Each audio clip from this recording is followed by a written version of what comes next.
It started with a voicemail. No name, no number, just a voice, a woman whispering, "I finally found you."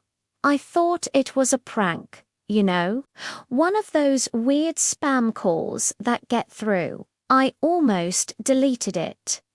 But something in her voice, it was real. And what happened next made me question everything I thought I knew about my past. My life was pretty ordinary. I worked late shifts at the hospital, came home exhausted, and mindlessly scrolled through my phone before crashing. Check missed calls, delete spam messages, repeat. It was a routine. But one night, something broke that routine. I noticed an unmarked voicemail. The notification said it arrived today. But when I opened it, the timestamp was from 2 days ago, Tuesday. That was the strange part. I hadn't had cell service on Tuesday. I was hiking deep in the state park, completely off the grid, no signal for miles. Still, somehow the message was there, waiting for me. I hit play. The audio was crackly, full of static, but underneath it, I could hear a woman's voice. It was faint, emotional, like she was on the verge of tears. She said things that made no sense at first. "You were 8 years old when they moved you," she whispered. "You won't remember me." But I never stopped looking. I played it back again and again, pressing the phone to my ear, trying to make out every word. I thought, maybe it's a scam, or one of those AI deepfakes trying to trick me. I even pulled out some old family videos, listening to the voices of my aunts, my cousins, searching for any kind of match. Nothing. It felt like I was chasing a ghost. But then she said something that stopped my heart, something that couldn't be a scam, something no one could have ever found online. She said the nickname my mother used to whisper to me before bed, Starlight, the one she stopped using completely after the accident. The one I hadn't heard in over 20 years. A chill ran down my spine. This was real.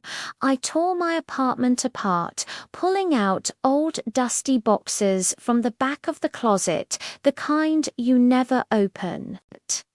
Inside, I found stacks of faded photos and bundles of letters tied with string. I started calling relatives, my voice shaking as I asked vague questions, trying not to sound crazy. My uncle thought I was nuts. My cousin hung up. But then I called my Aunt Carol. I could hear her take a sharp breath on the other end of the line. But after a long silence, she finally admitted it. There was someone else, a sister born a year before me. They told me she didn't make it. My aunt's voice trembled, that she was stillborn. But she wasn't. The family had made a difficult choice, one they buried and never spoke of again. My parents had given her up for adoption. The voicemail, it wasn't from a stranger. It was from my sister, the sister I never knew I had. I sat there for what felt like hours, just staring at the phone, the world spinning around me. I had a sister. She'd been looking for me. My hands were shaking, but I had to try it. I called the number back. It rang once, then silence. It just disconnected. My heart sank. Had I missed my chance? A minute later, my phone buzzed. A text message from the same unknown number. It was just one sentence. I just wanted to hear your voice once. I'm sick, but I'm at peace now. And that was it. I texted back. I called again and again, but there was never another reply. I never got to meet her. I never got to hear her voice again. But sometimes, late at night, when I'm checking my phone before bed, my screen will light up, and I'll see the notification. One new voicemail from an unknown number. And for a split second, I let myself hope. Thank you so much for listening to my story. If you have a story of your own about a connection that defies explanation, I'd love to read it in the comments. And if you enjoyed this, please consider subscribing for more stories. It means the world. Take care.